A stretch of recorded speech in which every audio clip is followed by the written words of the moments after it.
Boom. There we go. So, first of all, welcome. Thank you. Thanks for doing this. Appreciate it. Thanks for having me, Joe. Your fucking documentary, that might have been one of the craziest documentaries I've ever seen in my life. The 7-5, if people haven't seen it. Dude, what a fucking crazy life you lived. Jesus Christ. Do you feel lucky to be alive? Yes. You're embarrassed? I'm embarrassed because, I'm looking at people that are supposed to respect law enforcement and it's almost, almost glorifying some of the crazy shit we did. I don't think it's glorifying. I hope not. No, it's definitely not. I don't think it is. I think it's an honest portrayal of people going off the rails because they didn't have, that you had the ability to do so. That's what it was. Debauchery, right? It's just untamed and just the ability to get away with things that no one else could. Well, I think we're seeing today with law enforcement, with all this stuff that's going on, with all these kids getting shot and all these these videos that get taped of police abuse, we're seeing that for the longest time, this stuff just wasn't filmed. That there was a lot going on. We've all But I'm being nice. Where you been? I was in Yale. Yale? Yeah. So I said, what are you doing? He says, I'm taking it. He goes, why? Well, the guy pissed me off. He was rude. He's disrespectful. And this is illegal. It's a crime. And we got guys getting shot, murdered, stabbed, selling crack on every corner. He's taking this guy joke a poker machine. So that's how insignificant these things normally are. So the sergeant's like, Chicky, he may have disrespected you and you may be pissed off, but you got to put it back, please. So it's like, he's like, why, Sergeant? He goes, I'm on probation. I don't need any problems. So, P.S. We go, okay, Sergeant, no problem. Bring it back. So Chicky turns around, looks at me, he goes, all right, Sergeant, we're putting it back. We drove back to the store. The sergeant left. Went right from the store to Chicky's apartment. Blake, you said you wanted 2 apartments before. Anyway, he had an apartment local in the precinct. We went to the apartment, dropped the Joker poker machine off as an apartment. These are the things we would do, because you could. Just because you could. Because you could. Well, it seems like it was just, there was a lot of excitement. Like, doing all that, driving around the block store was my favorite because you were driving around the block for like an hour and a half. Yeah. Well, because Chicky didn't get there in time. He didn't have a car. Chicky had left the job because of all the investigations. Right. You got that from the documentary. Mm-hmm. Yeah. So I needed someone. Kenny wasn't available, so I don't even know if I was working with him yet. He'll say he probably was, but whatever. Anyway, so Chicky had his car in the shop being repaired. So I'm like, you gotta be fucking kidding me. I need someone now with a car and a badge. That's all I need. So I didn't want to lose sight of the house in case. Well, for people who haven't seen the documentary, what was going on? Well, there was a burglary call at that house, so we responded as patrol people, and we checked out the place, and inside was 2 young girls who were sitting there on the floor in this home, and with the door not broken off. And they said that they were given permission by the owner of the home to spend the afternoon or day here in her home. And I asked her, where did the owner happen to be since you broke the door to get in? Oh, she's in prison right now. I said, oh, and for what?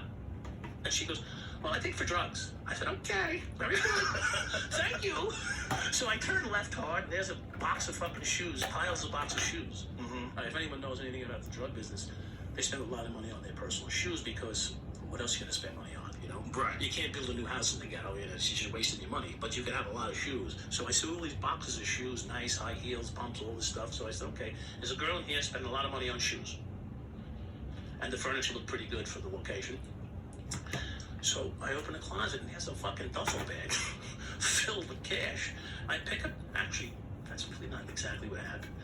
Some anti-crime guy went in there, picked up the bag. He looks at me, I look at him, I go, what are you gonna do, voucher this? Come on, we spend all day vouchering the money, leave it there. He looks at me, he goes, all right. He puts it down, I put my hand in the bag and start stuffing the money in my pockets. But I had no room, I didn't have enough room, I was wearing summer clothes. I didn't have my winter uniform on with the jacket where you can stuff everything. So anyway, I said, this is not going to work. There's too much money here. You can't run out of a building with a bag filled with money and have the cops see you because they're going to say, where'd the bag go, right? Right. So my enemy was the cops at this point. So, I found a way to circle the house for an hour and a half in every possible direction you could. And then Chicky finally pulled up with another guy that was retired from the job. They walked in with their Duke badges on, and the landlord lets them in, and yeah, up there. They just left that apartment right up there.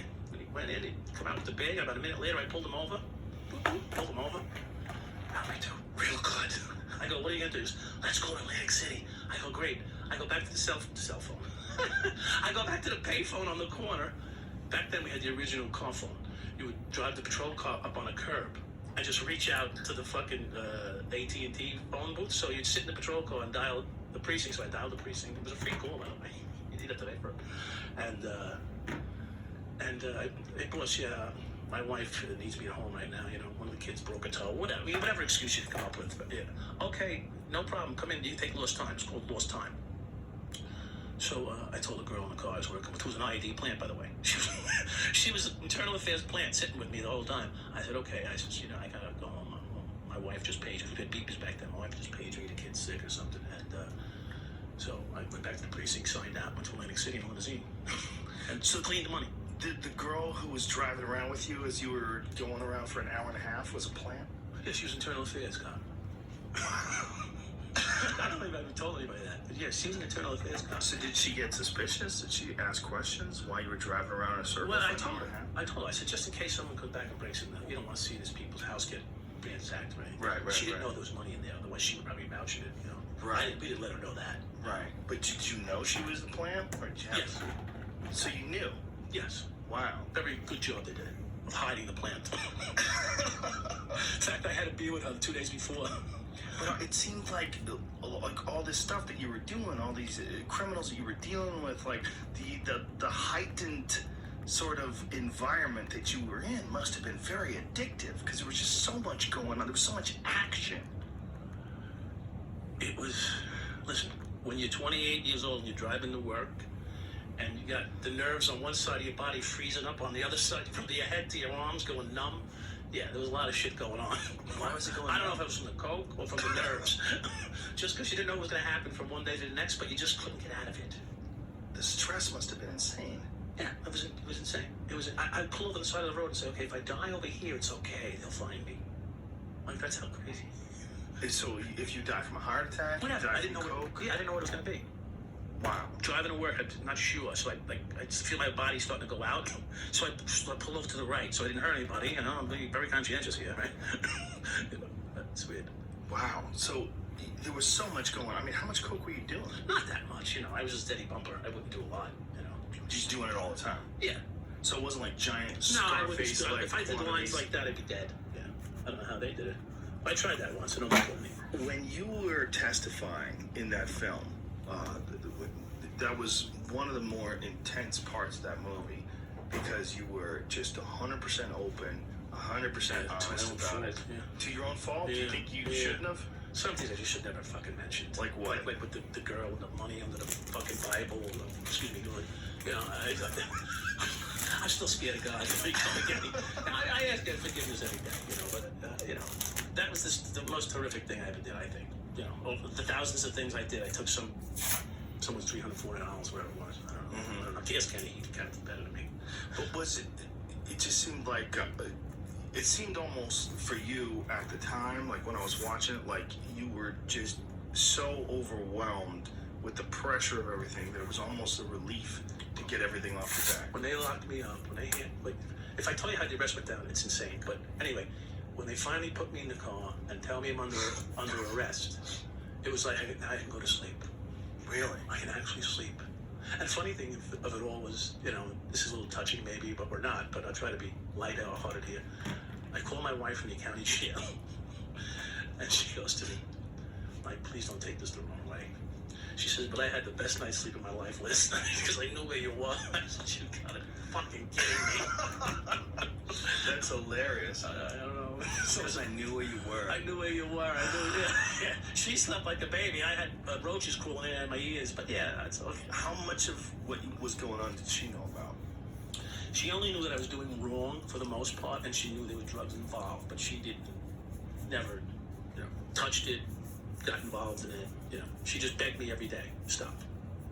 But it seems like you kind of can't. It's hard. Does anybody ever go corrupt and then just go cold turkey like a heroin addict? Good story.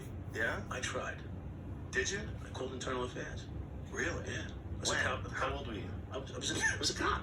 But I was in the middle of my heyday. I said I have to stop and turn over a new leaf. My son was born, and I had to become a responsible father. I said, and this is not going to work out doing what I'm doing. Right. So I was in Coney Island, which is where I think the movie's going to start if they do it the way I suggest. I'm in Coney Island from the Nathan's. Right by Nathan's is the bumper car station where everybody goes drives the bumper cars. They bang into each other. And it was a rainy summer. There must have been 30 good days, and the rest were lousy for the whole summer. And this is one of the days that it wasn't. And up pulls this Mercedes Benz, the guy in the car with the gold rope chains, the whole drug package going on. And I just turned my head to my partner. I said to him, "Look at the fucking gold on this guy's neck." Now he's got boombox going, those big woofers and everything, convertible Mercedes. That's all I said. All of a sudden I hear yo, yo, yo, yo, yo. And I don't turn for yo, yo, yo, yo for nobody. And, but I hear the footsteps, feel the weight of it, and I just glance back and I see a shield in the guy's hand, a big black dude monster. And I go, "What's up? What do you want? You don't know who the fuck you are." I said, whoa, what's going on? And he goes, "You said, I asked you, can I park here? And you said, can't you read?" I said, "Where'd that happen, that conversation?" All I did was turn to my phone. He was a cop? Yeah. So he was undercover? No? So he was a corrupt cop? He was a corrupt cop, yeah. Wow. I didn't know this. I didn't know him. So you thought he was a drug dealer? I thought he was a drug dealer. All I was doing was commenting the package he had. Right. The whole hookup. Giant gold. Yeah, the hoops. Mercedes. The girls had the hoops with the dollar signs. Right. It was the package. The girl had hoops with dollar signs? Yeah, you know how that was the 80s. That was the. Oh, those are the best. Yeah. Any girl with a hoop dollar sign, that's my kind of girl. Yeah, I mean, I just like it when they wear it on their sleeve. It's clear. It's pretty clear where this is going, right? Right. So anyway. So he doesn't know you're a cop. I'm in uniform. Welcome to Jesus Coney Christ. Island. I was sent to Coney Island detail because I was in trouble in East New York.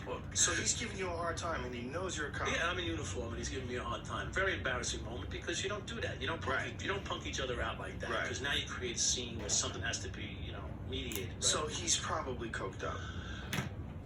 At the very least. I'm not going to answer for him. Who knows? But he's whacked out. Let's put it that Something's way. going on. Something's going on. Yeah, he's full of himself. Yes. He's just full of self-importance. Who the fuck does he think he is when he's talking to me? Right. Talk about self-importance, right? So anyway, he makes this big scene, and I can't squelch the scene. The sergeant comes, and it's over with. Okay. About a week. I could tell the story different ways, but the fact is, couple weeks later go by. I'm out sick, which I should be home at my house, but I'm out. I just left the beach with my wife.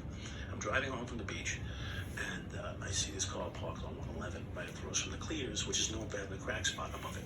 Anyway, and it's his car, and it's his fucking name on the license plate.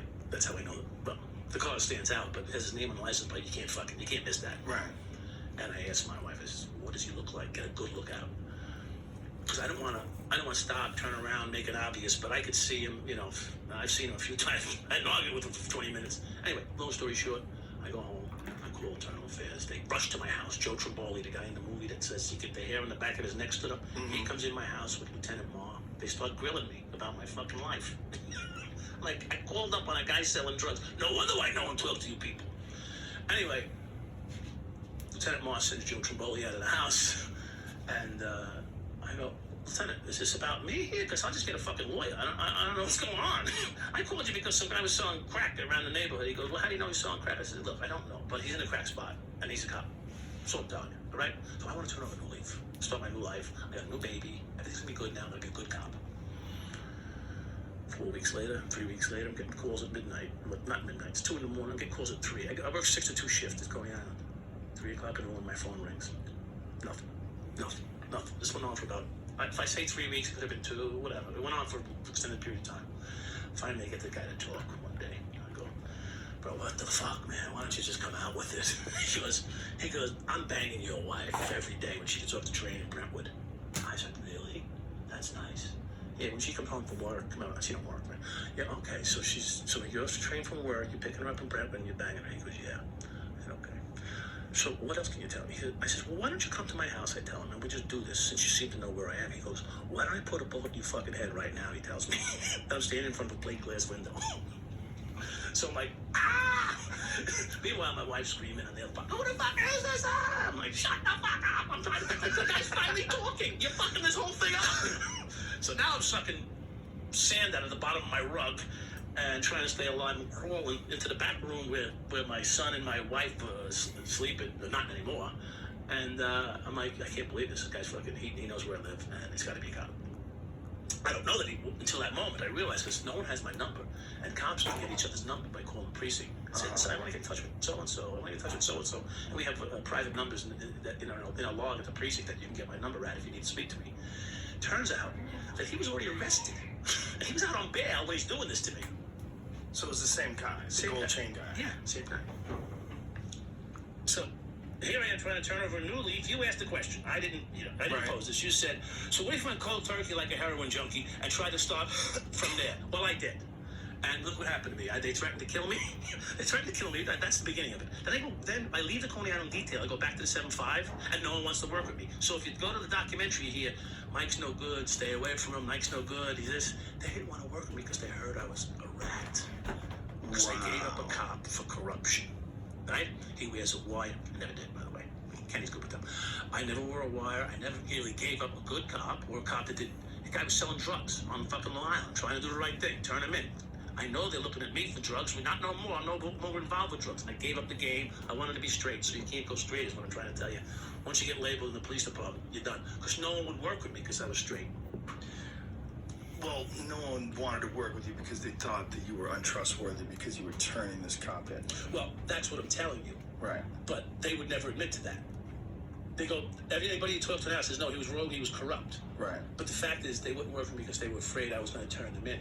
And if you hear in the documentary, says, well, Kenny says, well, the only thing you turned me in for is having a beer. He mentions Mike and I had a beer together, and I could just walk away from this partnership, and they put us in the farm together. Which I went to the farm 3 times, so I'm pretty good with the farm, too. What's the farm? The farm is where you go when you go for rehab. You know, like if you need help. Yeah. Like intervention. Like to do interventions today. Right. Well, they did farms back then. You went Farms? Yeah, you went to the farm. Like an actual farm? Yeah, you would go to the farm. Like where cows are and Yeah, shit? with cows. They had a fish pond. They had hay fields and shit. And what would you do there? Just relax? I don't know. You dry out. You know. Okay. It was a place for mostly alcoholics, but you know. And they called it the farm? It was called the farm. Okay. Yeah, but you would And call cops would go there too? You would call Or it just anybody would go there? You'd be in rehabilitation. Okay. But it was known as the farm. Right. Yeah. It's renowned in the police department lingo. Okay. Yeah. So I went to the farm 3 times in like 9 months. Wow. I needed to. Well, they were after me too. You know, they were fucking hard on me. And 2 of my friends just went to prison. Walter, who's in the film. They went to a prison for a robbery they committed. Was Walter the big guy? Yeah, Walter's the monster guy. Yeah. Yeah. Always helps having a giant guy. You gotta have some. The fluff is good, you know. He's a pretty sharp guy too, but you know, he was young and dumb too, you know. So he wound up going away. Did Chicky And then go he did away? a short bit. He did that 2 years, and he came home. Chicky went away for 9 months, and then they came back, and they needed work. So I helped find them work different times, you know. Right. Chicky went to work for Adam as one of my point men. When I was off, I put Chicky on the clock. So if I wanted to go home, you know, do my, you know, go home after work, I'd have Chicky cover the next 6 or 8 hours of shift that they would be the bodega would be open selling their cocaine. Now that's where it gets crazy. The bodega. That's where it gets Well, crazy. that was when you guys escalated. Yeah, well, when that's you what got we involved we got with really the organized. cocaine dealing. Yeah. Yeah. Well, what it was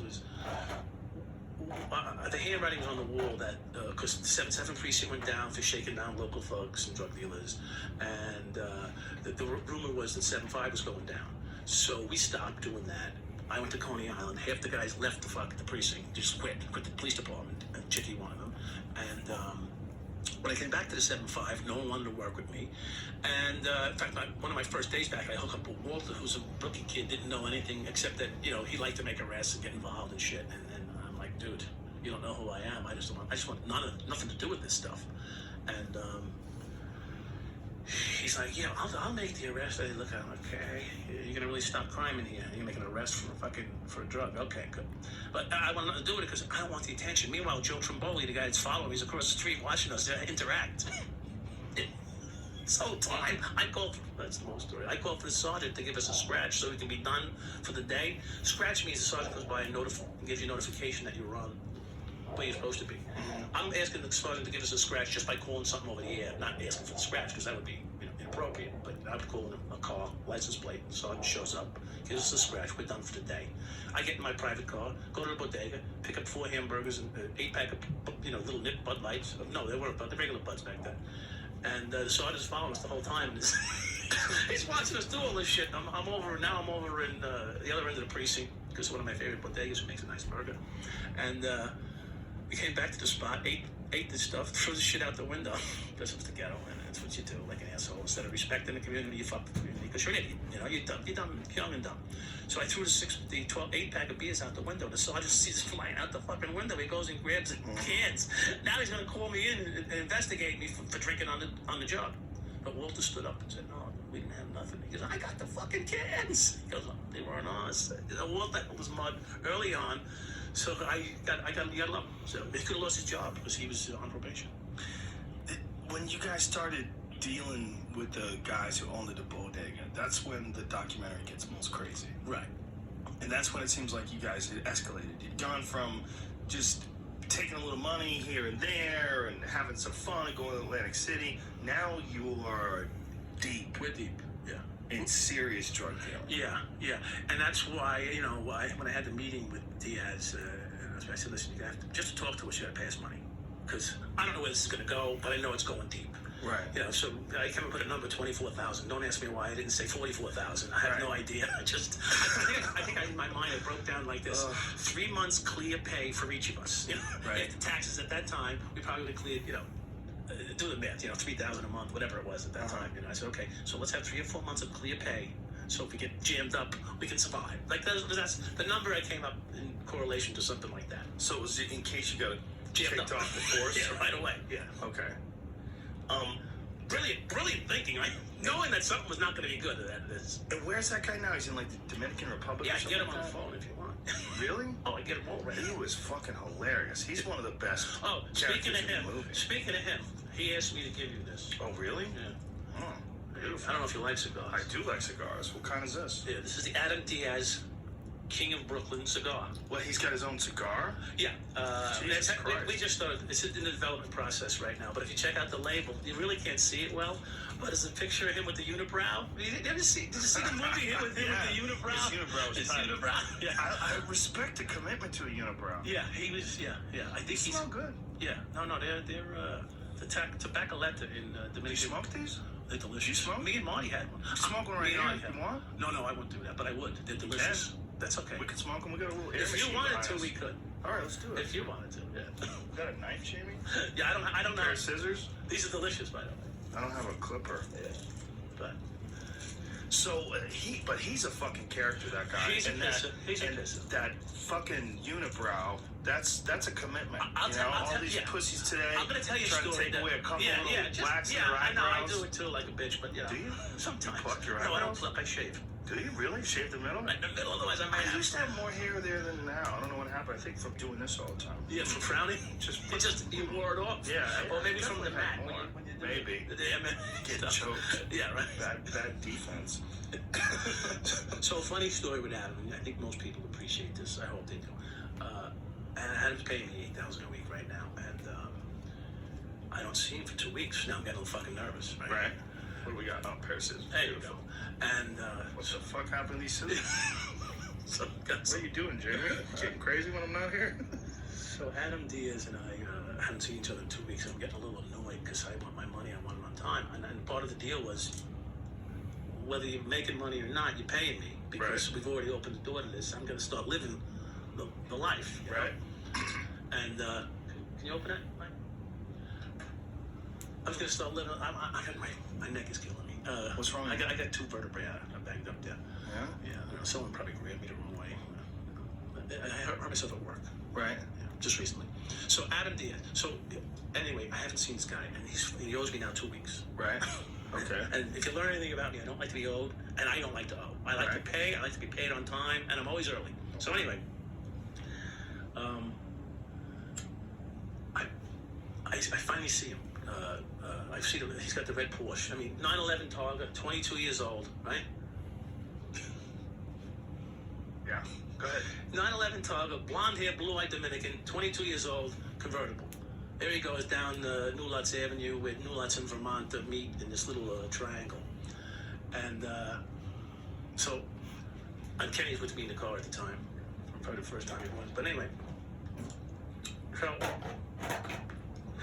It's pretty good. I just love the fact that I'm smoking that dude's cigar. Yeah, I just hit the fucking mic. So I pull him over, and he goes, he doesn't know who it is. Right. So Diaz is getting pulled over by the police in East New York, and I'm his hook, right? But he doesn't know that it's me, because he doesn't recognize, all he sees is blue, you know? Right. This tall guy, and he's sitting down low in the Porsche. So, license, registration, insurance card, he's bumbling around looking for his shit. He probably doesn't have anything, but anyway. So